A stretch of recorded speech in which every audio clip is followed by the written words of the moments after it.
Encore une fois, choisissez la team que vous voulez être. Est-ce que vous êtes la team qui subit et finalement vous n'avez pas les outils, vous n'avez pas les moyens pour pouvoir faire en sorte de faire quelque chose de même pas correct, mais de différent, d'une expérience, d'une proposition, ou ces gens qui n'ouvrent pas la porte de l'opportunité. C'est à vous de choisir ça. Et ça, dans les SLP, on en parle.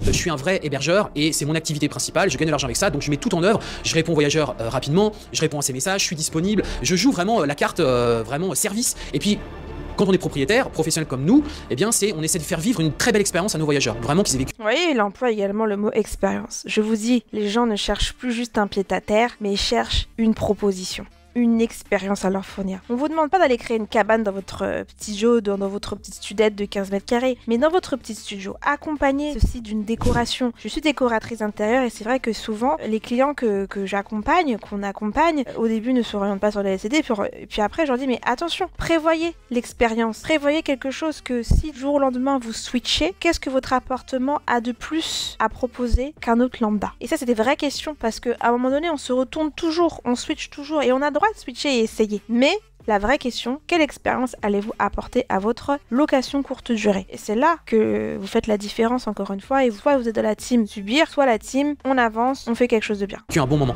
Alors que quelqu'un qui le voit vraiment dans un but, j'essaie de me faire de l'argent rapidement avec mes appartements ou je me mets sur un marché que je connais pas bien, et c'est ce qui s'est passé, on s'en est retrouvé avec beaucoup sur le marché, ça crée un climat d'insatisfaction.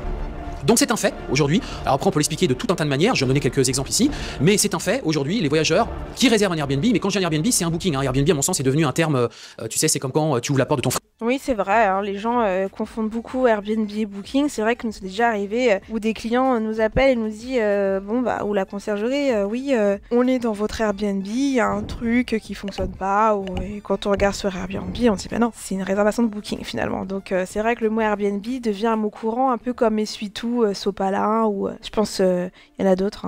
Frigidaire ça reste une marque, là toi c'est un peu la même chose. Je parle de frigo, donc vous voyez, on est complètement alignés.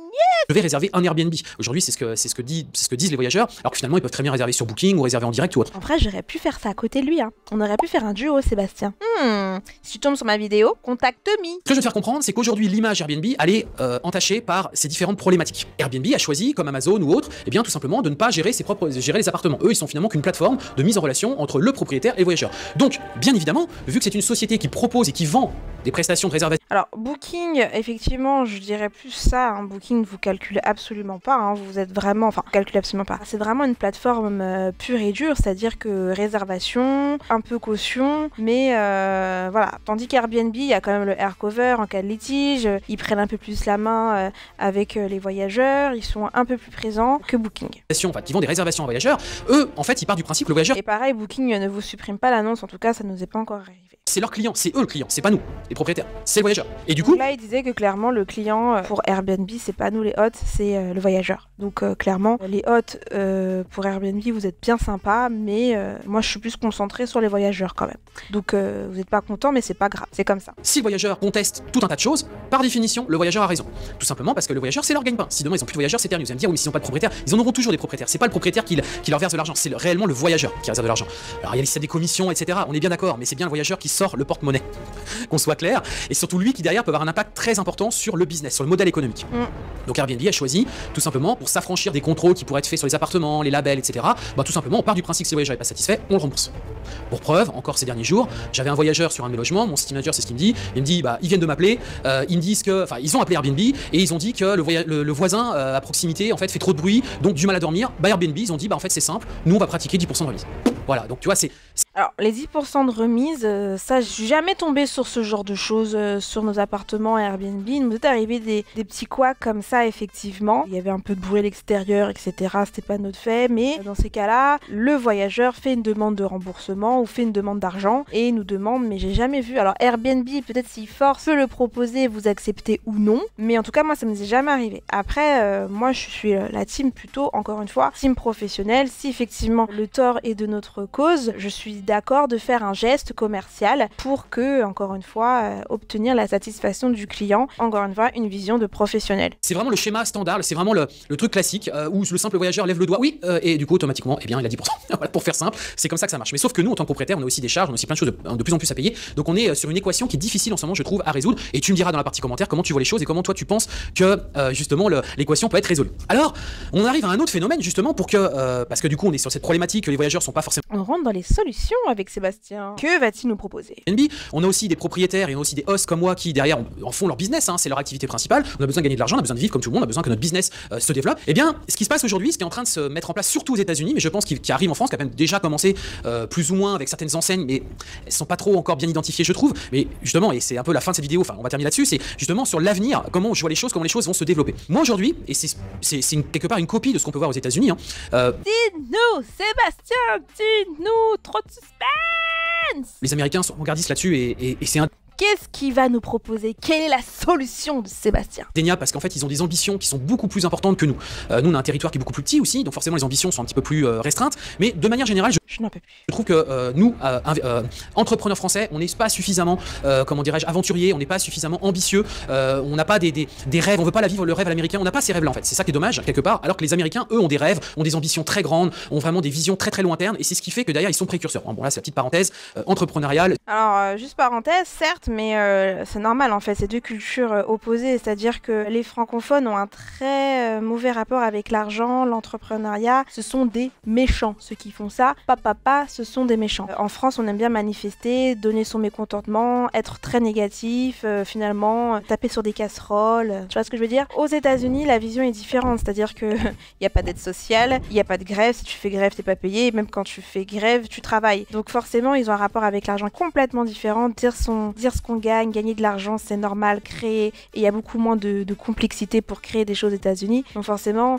la vision même anglophone est très très très différente de celle des francophones, voire des Français tout simplement. Sur les Américains et sur nous, c'est pour ça que les Américains sont très forts dans la partie entrepreneuriale, mais attention, on a aussi nos qualités, et ça a pu se démontrer, mais vas-tu nous dire enfin ta solution, Sébastien? globalement, ils ont quand même une ambition qui est supérieure à la nôtre. Et du coup, eux, en fait, ils réfléchissent différemment. Ils se disent, pourquoi on crée pas tout simplement notre Airbnb? C'est-à-dire que ce que je veux faire comprendre par là, c'est que si, par exemple, aujourd'hui tu fais de la sous-location ou que tu fais de l'investissement locatif, pourquoi tout simplement tu te crées pas une enseigne, une marque, comme un hôtel, hein, qu'aurait un lot de chambre, nous c'est une enseigne, une marque qui a un lot d'appartements avec la gestion intégrée. C'est-à-dire que contrairement à ce que fait Airbnb, où en fait ils ont des propriétaires et chaque propriétaire gère un petit peu ses appartements. Alors petite parenthèse aussi, Airbnb a mis en place son programme Lucky, hein, qui permet justement d'avoir cette conciergerie Lucky by Airbnb, où justement on voit bien qu'ils sont dans cette logique-là. Parce qu'ils ont compris que prendre des appartements à des propriétaires c'est très bien pour faire de l'argent, mais derrière ça pourra peut-être pas durer dans le temps. Il y a aussi la partie service. Et la partie service, j'entends les gestions des entrées, des sorties, le ménage, le linge, la maintenance, l'entretien des logements, etc., etc.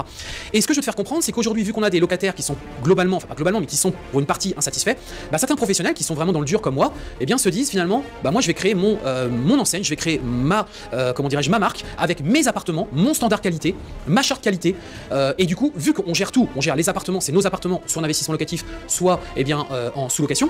Et bien du coup c'est notre standard. Alors je mets de côté la partie conciergerie volontairement, parce que conciergerie on n'est pas du tout dans le même schéma. Conciergerie on vend des services et en plus de ça on peut pas collecter le loyer. Donc on peut pas collecter les réservations. Pour moi c'est un peu plus compliqué cette histoire là. Donc là je parle vraiment pour ceux qui font plus de la sous-location ou qui font de l'investissement IMO. À un moment donné si sur une ville vous avez 5 logements, 10 logements, pourquoi ne pas créer une marque, une identité, quelque chose de très fort avec votre standard qualité, votre personnel, votre gouvernante, votre responsable, des appartements, votre city manager, votre responsable maintenance avec un vrai standard. Comme si c'était un hôtel finalement avec le réceptionniste qui appelle la gouvernante, qui la gouvernante va appeler le différent personnel pour résoudre tel ou tel problème, ou alors ça va être quelqu'un de la maintenance parce qu'il travaille avec une entreprise. Vous comprenez en fait le schéma. On est sur un schéma complètement différent. Et donc je trouve que ça ouvre des belles opportunités, à mon sens, pour le futur. Parce que si justement aujourd'hui vous regardez cette chaîne YouTube, vous êtes professionnel, allez au bout du professionnalisme. N'essayez pas forcément d'aller chercher plus d'appartements, mais faites en sorte que ce que vous avez aujourd'hui, vous en créez un standard, vous en créez une marque, une identité, de sorte qu'à terme, dans votre ville, vous deveniez l'hôtel entre guillemets chic de la ville. Vous voyez ce que je veux dire? Et que du coup. Ok, donc je vois parfaitement ce que tu veux dire, Sébastien. Et d'ailleurs, merci si vous voulez voir la suite de sa vidéo. N'hésitez pas à aller sur la fin d'Airbnb. Donc, du coup, ma conclusion pour cette vidéo, et juste avant, je vais vous dire ce que je pense des 3 points qu'il a notifiés. Donc, c'est 3 solutions. Première solution, c'est qu'effectivement, ce qu'il propose là, ce serait de simplement créer sa structure, voire mettre vos biens directement sur votre structure et ne plus être dépendant d'une plateforme d'Airbnb ou de Booking. Donc, ça vous laisserait une certaine souplesse, une certaine légitimité à faire ce que vous voulez. Deuxième chose, c'est que du coup, vous vous positionnez en tant que référent dans votre ville, dans vos secteurs. Vous devenez une marque, vous construisez un branding, vous construisez peut-être même une branche, quelque chose. Et c'est une sorte de professionnalisation plus. Et ce qui est important aussi dans ce qu'il dit, c'est vrai que vous n'êtes pas du contraint à avoir certaines réglementations que pourraient vous imposer ces plateformes. C'est vrai, je suis complètement d'accord sur ce qu'il... Alors, je vais revenir sur ce qu'il a dit, mais sur un point qui est très important qu'il a dit aussi, c'est que ce n'est pas le nombre qui compte, mais c'est plutôt ce que vous proposez. Au bout d'un moment, c'est bien de se dire, je vais avoir 40 logements, mais si tes 40 logements ne te rapportent peanuts sur rue, si tu n'as rien, si ton bénéfice n'est que de 2000 €, voilà, si tes comptes ne sont pas bons, vaut mieux se concentrer sur, pas le nombre, mais sur la qualité de tes prestations, de tes logements, que d'en avoir plein et de pas réussir à les gérer et d'être surmené et de pas profiter. Et moi, personnellement, nous en tout cas, avec TGF, c'est pas notre vision. C'est aussi de faire tout ça pour avoir du temps à consacrer pour sa famille, du temps à consacrer pour ses amis, pour ses activités, pour ses autres activités, pour ses passions. Et quel est l'intérêt d'aller se faire mal au cerveau et à la santé pour quelque chose qui ne fluctue pas en fait. Donc ça c'est vraiment quelque chose de très important et sur quoi c'est ce qu'on dit dans les SLP aux gens qui nous suivent, aux déterminés, que faut pas se concentrer sur le nombre. Après, si vous voulez vous concentrer sur le monde et que vous arrivez à gérer, tant mieux, mais c'est plutôt sur la qualité. Et rien de plus important que la qualité. Comme vous l'avez vu dans cette vidéo, les exigences des voyageurs ont encore changé et changeront par la suite. Ils veulent de la prestation, ils veulent un service, ils veulent de la qualité, ils veulent une expérience, ils veulent une proposition, ils veulent de la propreté, ils veulent vraiment quelque chose de plus.